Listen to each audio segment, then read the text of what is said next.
Hello everyone and welcome back. Today we are continuing our adventures on the Let's Defend platform.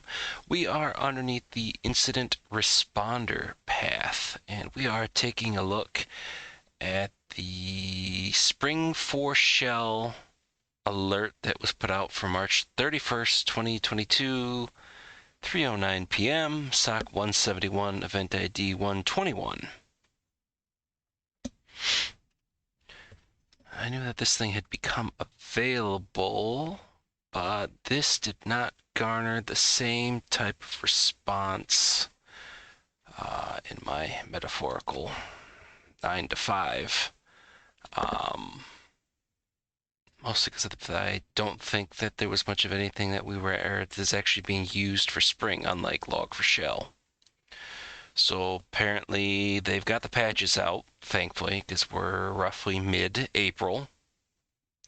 I'll get a couple of what look like good articles and add them into the video's description down there at the bottom, but effectively it's some sort of vulnerability that impacts Spring on Java 9 or newer. Java 8 seems to be saved, and like I said previously, there apparently are patches that have been put out to resolve this stuff, so I mean, all good.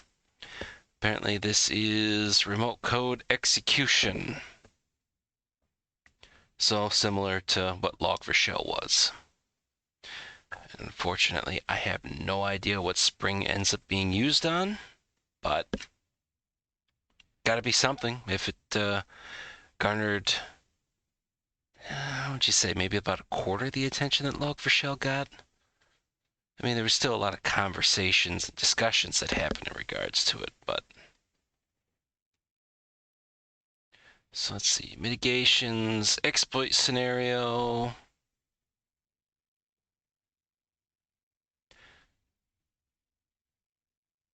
So basically, you just execute the request and then you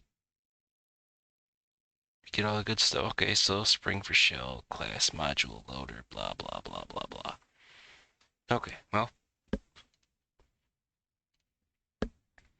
So let's see, this is on the SpringServer, which I'm fairly certain is a relatively new box that has been set up in Let's Defend specifically for this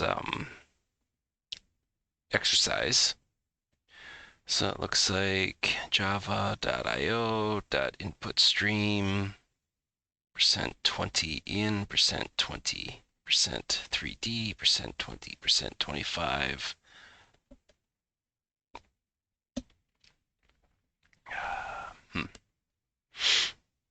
Payload and post data, L1 note, definitely malicious activity, but I couldn't go any further. And so apparently, of course, EDR, just let it go through. Really, apparently, we need to sit there and make a recommendation to whoever the architect is for Let's Defend inside of the organization in terms of the exercise, stating, why do we even have this EDR? It doesn't seem to be doing a whole hell of a lot of blocking. But so we have /tomcatwar.jsp $PWD equals j&cmd equals cat. So if I remember correctly, the %20 is a space /etc/shadow. So they are trying to actually have either a printout or a return of the etc shadow. So if we go take a look at log management, we've got Amazon IPs as the source, and then obviously the destination of our Spring system. So it looks like they check 80, 8080, 8081, 8082. Apparently they get some sort of response that they actually like off that, because then we get this. Runtime, get parameter,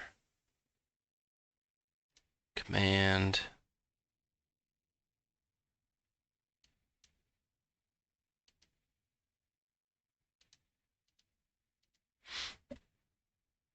Get, so there's the tomcatwar.jsp that was mentioned in the first portion. Command who am I, response root, print working directory. So there's the etc shadow, or wait, no, password. So basically they're dumping down both aspects, which I think you then take, what, John the Ripper, merge the two together, and you can work on offline password cracking for the system. So effectively we can consider a machine compromised, and by the same token we had data exfil. Granted, it was only etc password, etc shadow, but that's enough to be worried. Because just imagine as to whether or not, if there are like the root password or any of the other accounts or password reuse inside the organization. Nothing good. All right, so if we go take a look at the endpoint. Oh, and by the way, I knew they were Amazon because I did a little bit of pre-gaming, just a little bit. Taking a look at the actual IP address that was given in the perimeter logs. Although I'm not entirely sure if I actually believe, considering the fact that it was given the broadcast address of 3.21.128.255.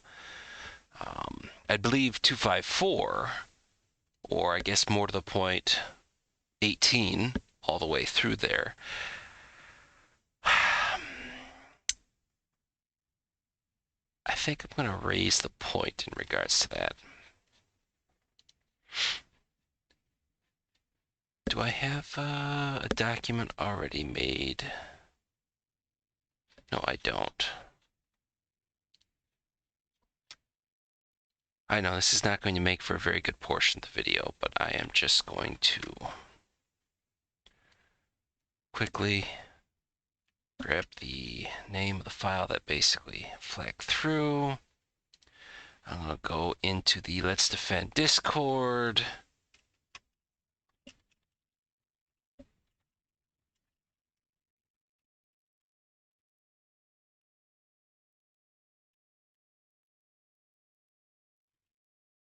I'm going to make note of, besides the .255, in the log management.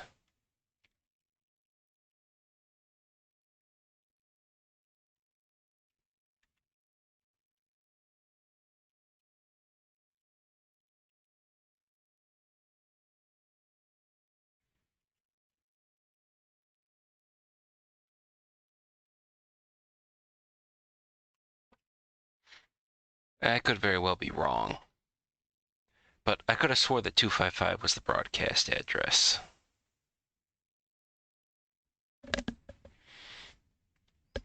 I can't recall any other investigations that I've ever had to do that's actually come out to a 255. So we might just assume the 18. But so we have the Amazon broadcast range, and I don't think we're going to find... Oh, I hate that. Oh. I guess I can just take that and back those out. Change that to 18.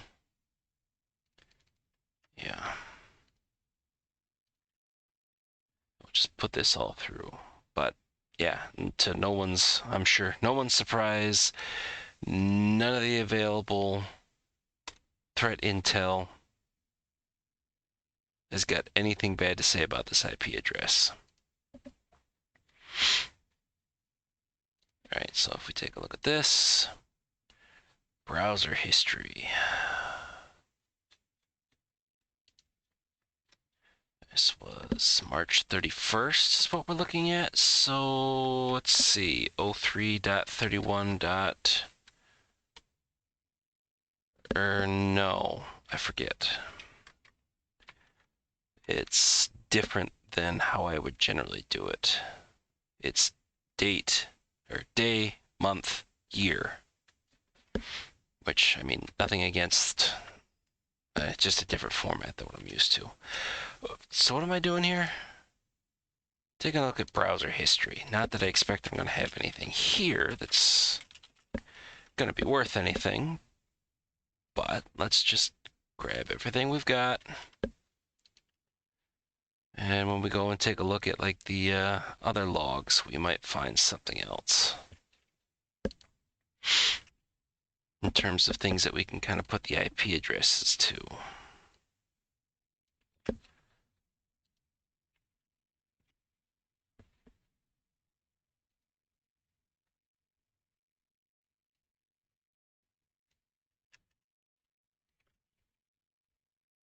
And that is only just because of the fact that I'd rather have too much information than not enough.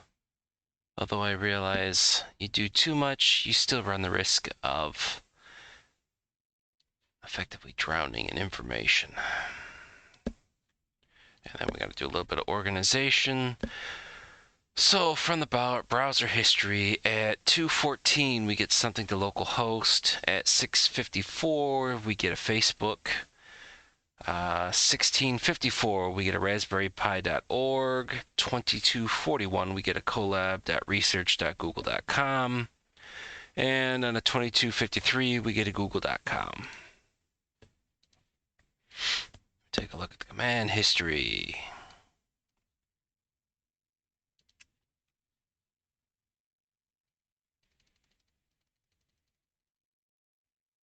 Well, bugger all.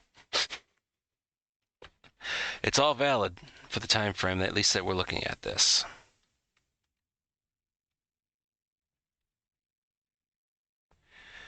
Okay, so we got TCP dump running.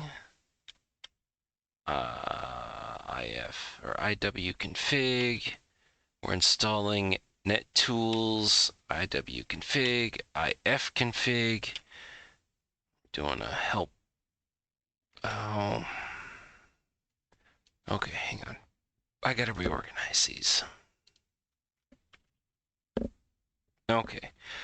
So we're listing the directory TCP dump help if config IW config apt install NetTools IW config. Then we're doing TCP dump to capture.pcap on ETH0. And we're doing sudo apt-get update, sudo apt-get install CA certificates, curl, GNU PG, lsb-release. We're doing a curl. We're doing another apt-get update, another apt-get install for the Docker CE. Sudo docker run hello world, make directory network log, cd network log. So not much of anything here that I would really consider all that helpful. What's the time frame that we have? 3:09. So they must have stood up a vulnerable Docker instance on this box then, I would assume. And of course, that could be a dangerous thing. What's the saying? Assumptions are only good at making asses out of you and me, I think is how that goes. I know, a little bit crass, but...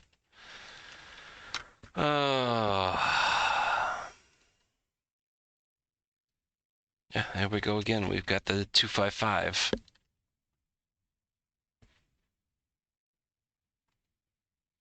I don't know. Well, I've already dumped it in the Discord underneath the feedback channel for Let's Defend. So we will see what we will see that becomes of this. Maybe they go back and change everything. Or maybe they don't. So that looks like our local host from the web browser history. Okay.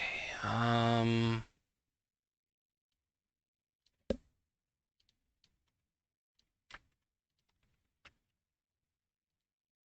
gotta reorganize these.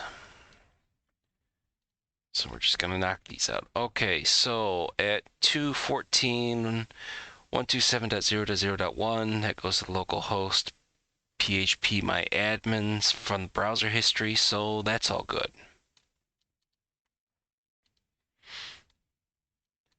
Next item we have in order is 654, which is the corresponds with the browser history at 654 for Facebook.com.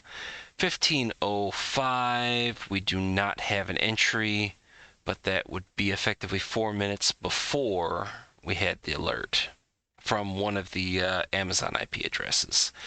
1654 ties into the web browser history for raspberrypi.org.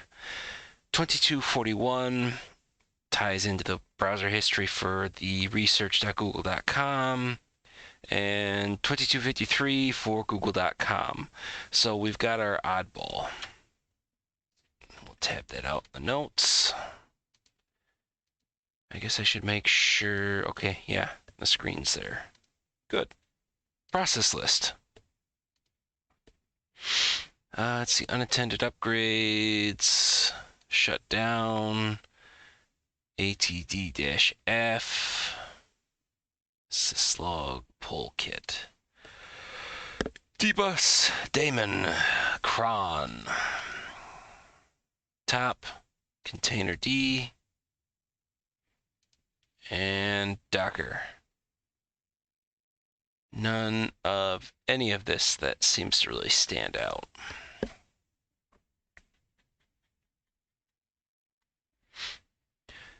Well, I'm going to consider this effectively compromised before we do anything. Of course, realistically, I don't think I really need to make a connection to this one, because just about everything here is... I mean, unless they're going to ask a question if there was anything else.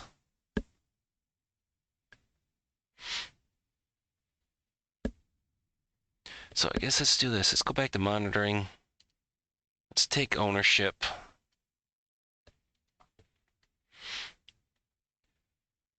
And let's start the process and see what kind of questions they're going to want answered. Connect to the machine. I'm not entirely sure I need to do that. Verify that it is an actual. Well, considering the fact that we did see at 1509 both etc password and etc shadow go out the door, I'd say we got a problem. So I think we've got that verified. True positive. And let's start the IR flow. Root cause.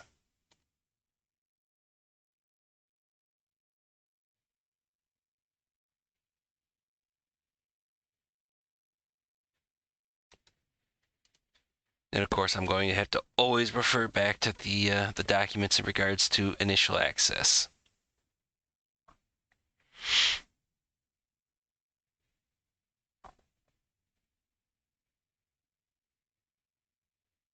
Are often websites, remote services such as VPNs, Citrix, other mechanisms.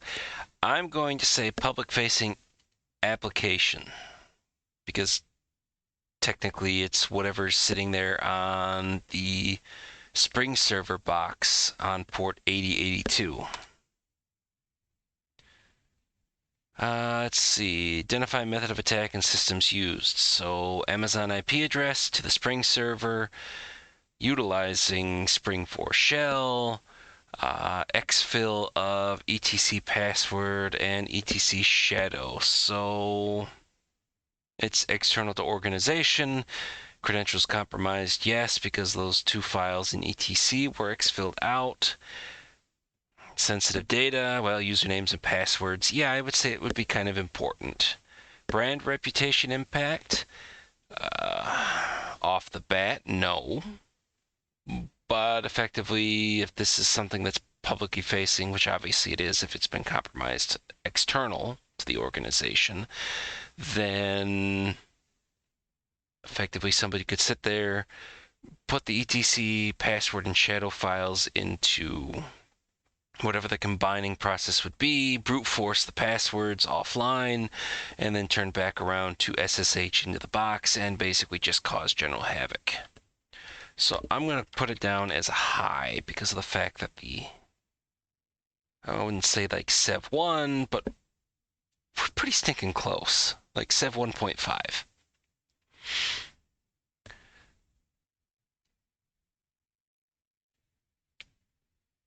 Persistence, they didn't create an account. There's no account manipulation. They didn't modify a system process. They didn't. No account manipulation. There's no persistence. They exfil the stuff. Now, if they come back, that'll be the point where they may, or we could probably sit there and say valid accounts because they've got the username and passwords for them. Privilege escalation.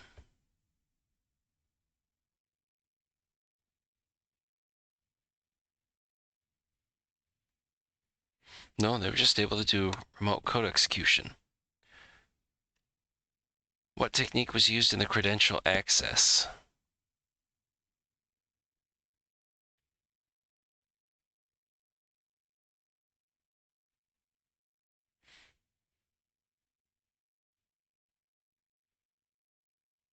Well, I'm sure it'll be brute force once it comes to that point. It wasn't input capture. It wasn't network sniffing.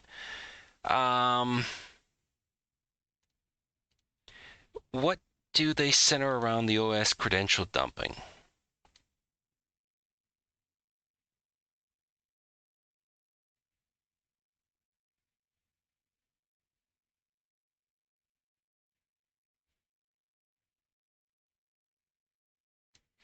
Hash, clear text format.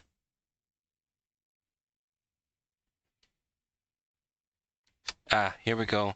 etc password and etc shadow.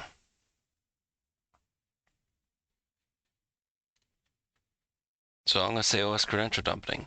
Does the device need to be isolated? Yes, because, well, effectively we need to nuke and pave this sucker and make sure that if there's any password reuse that we get on top of it. Already did that. Back up the evidence. Realistically, it's already in the EDR's logs and the perimeter proxy / firewall. Eradication. Well, effectively, we're just going to nuke and pave the system, or at least that's what I'd push for. Okay, so lessons learned, and we'll see as to how well I did with answering the questions. How did the cyber attack happen? Well, one, we've got apparently SpringServer directly connected to the internet, or at least internet accessible, when it probably shouldn't be. We're not staying well on top of the patches, and we're not sitting there doing much of anything in terms of only allowing specific IP addresses to touch that server from the internet side. How well did staff and management perform in dealing with the incident? Well, L1 was, completely on the ball in terms of definitely malicious activity. So I would say they did fairly well. They raised it up, everything else like that. Staff and management do differently next time similar event.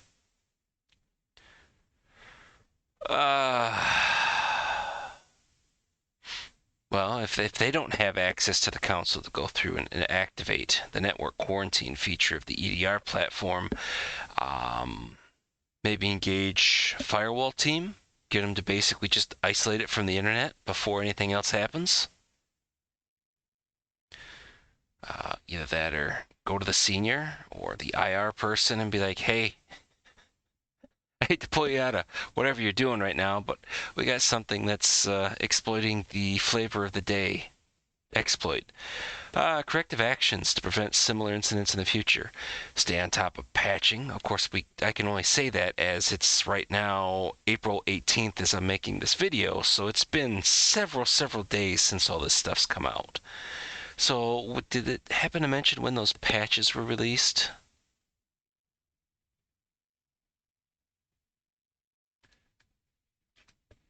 No, and the question is, do I really want to dig that far into it to take a look at it? I'm not entirely sure I want to.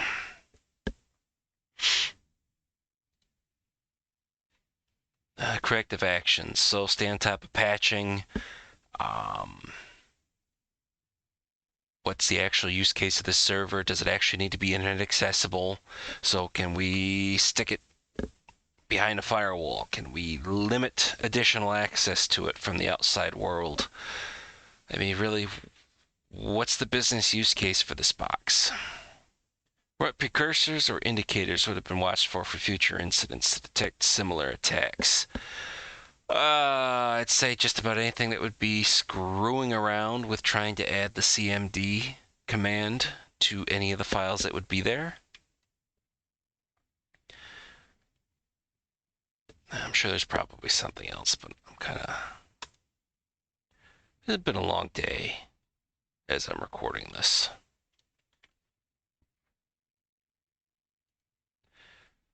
I got 2 IP addresses, right? Yeah, 255 and then 18.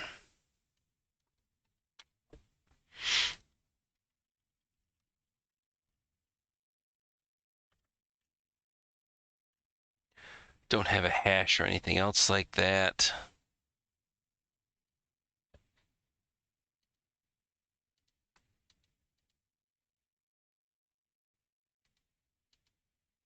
Well, I guess it's something else that we could effectively do is, okay, can we take this tomcatwar.jsp and either remove it without impacting whatever we're supposed to be doing? Could we set up any sort of additional tripwires, or in terms of defenses, I mean, would we be able to sit there and prevent anything that would be inside these Dockers from touching or pulling from etc shadow, etc password? I mean, I would have to assume that it would have to sit there and check against those. Maybe a tripwire, if anything, from inside the Docker environments that would be on the boxes would sit there and try to touch that. Of course, you could be looking at additional alert fatigue, generating additional noise. But effectively, I mean, you work with the person in terms of, okay, whenever it's got to be updated, restarted, a new Docker instance stood up, something else along those lines, that basically it would be communicated in terms of maintenance. Because, I mean, that's the whole thing with Docker, isn't it? That you stand one up, and when something gets updated, you stand up a new one and you tear down the old one.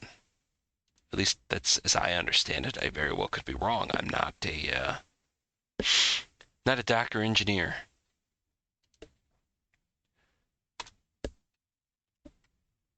All right, so Spring4Shell.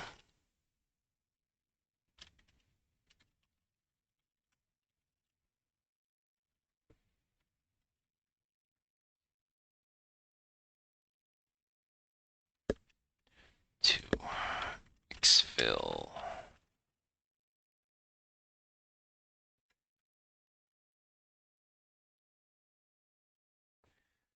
It's just pass WD. Yeah, pass WD.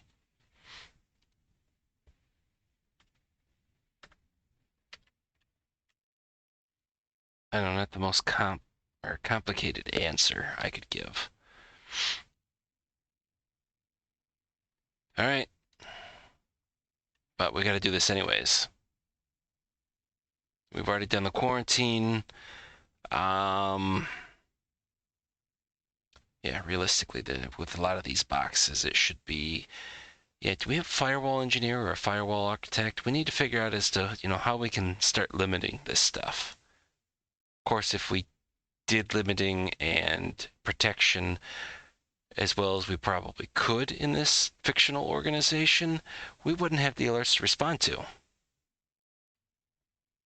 All of your answers were correct. Oh, well, I'll be damned.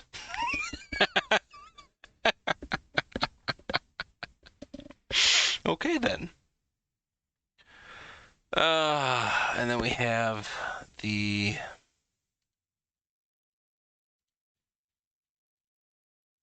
write-up.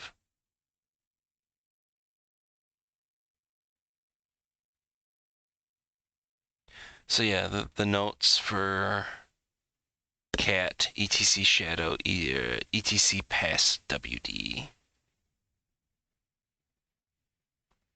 So if we were to take the Trigger reason, so the java.io, InputStream, blah, blah, blah, blah, blah. And if we dump that into Google, we would have gotten the particular, so okay, they've got a signature already put out, not a giant surprise.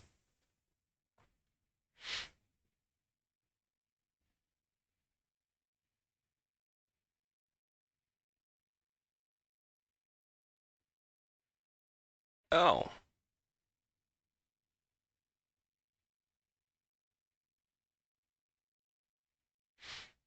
Well, crap, I missed that particular aspect in terms of the password protected web shell in the Tomcat root directory. So tomcatwar.jsp.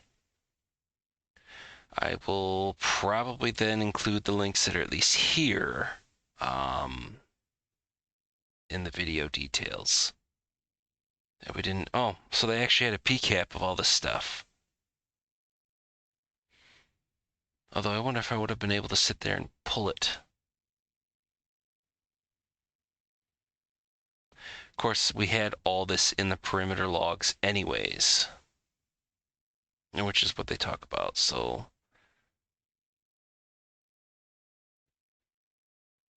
it shows off all that stuff. And yeah, so I mean, this all stands to reason, like what we were expecting. And then there's the full-on output, and then the matching section, so they show from the Wireshark perspective to the log management.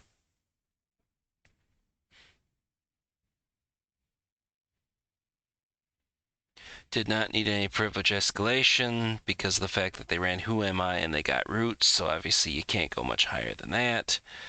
Then they did cred dumping, containment was on the mark.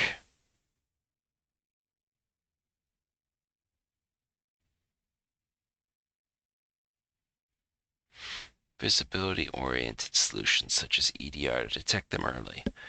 Well, I mean, it detected it. It just allowed it. So apparently that needs to be tuned up a bit. But, you know, what am I going to do? Because it's already done. I might go back and actually connect and see as to whether or not if I can pull those PCAPs. Have some additional fun with it. But, so there we go. I guess a little bit luck on this one. But, so this has been the Spring4Shell activity exercise in the incident responder path, or SOC171, EventID 121, for March 31st, 2022, 3:09 p.m., or if you like me on the 24-hour clock, 15:09. And with all that being said, I will see everybody in the next video.